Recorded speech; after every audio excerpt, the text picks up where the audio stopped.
ओम शांति रूहानी भाइयों और बहनों। आज हम सब मिलकर एक बहुत ही गहरे आध्यात्मिक सफर पर चलने वाले हैं। एक ऐसा रास्ता जो हमें अंधकार से निकालकर प्रकाश की ओर ले जाता है। ये यात्रा है खुद को पहचानने की, अपनी असली पहचान को फिर से पाने की।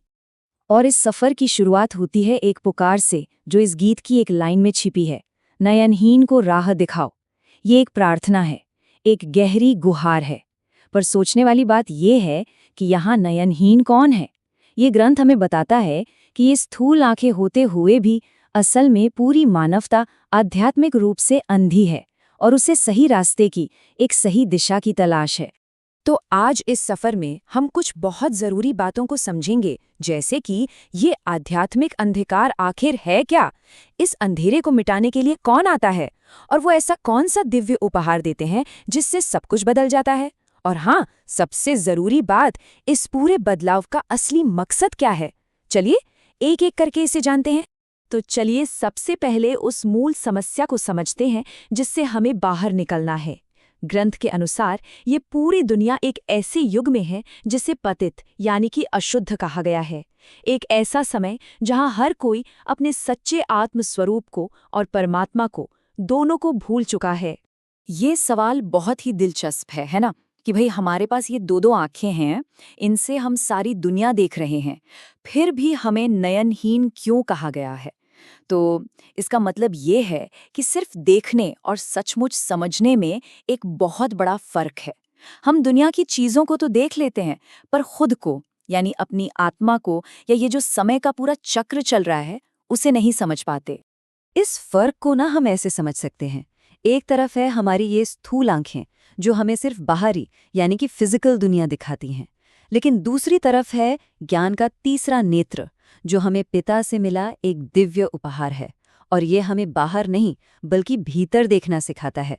इसी से हम स्वयं को आत्मा के रूप में, परमात्मा को अपने पिता के रूप में, और समय के पूरे चक्र को बिल्कुल साफ साफ समझ पाते हैं।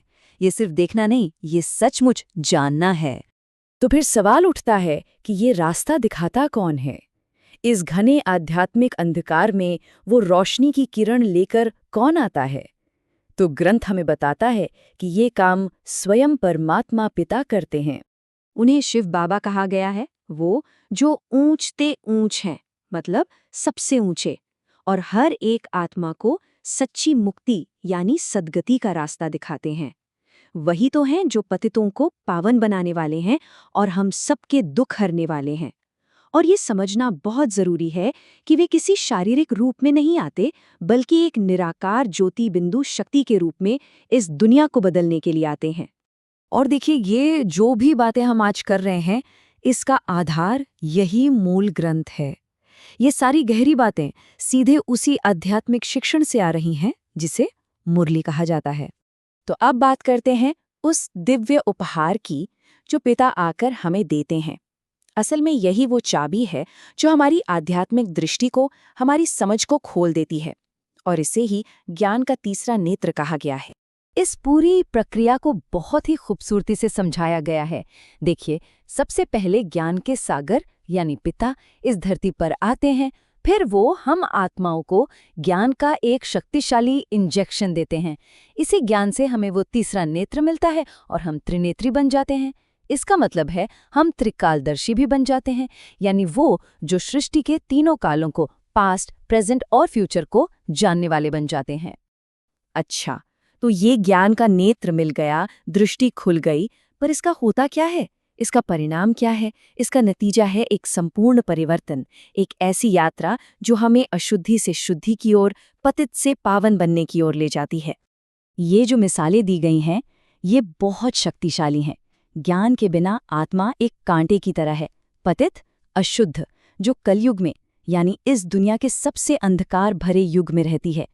लेकिन जैसे ही ज्ञान मिलता है, वही आत्मा एक खूबसूरत फूल बन जाती है, पावन, शुद्ध, जो सतयुग यानी स्वर्णिम युग में एक देवता की तरह रहती है।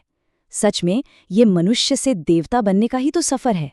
और ये जो संख्या है 84, ये इस यात्रा की पूरी कहानी बताती है।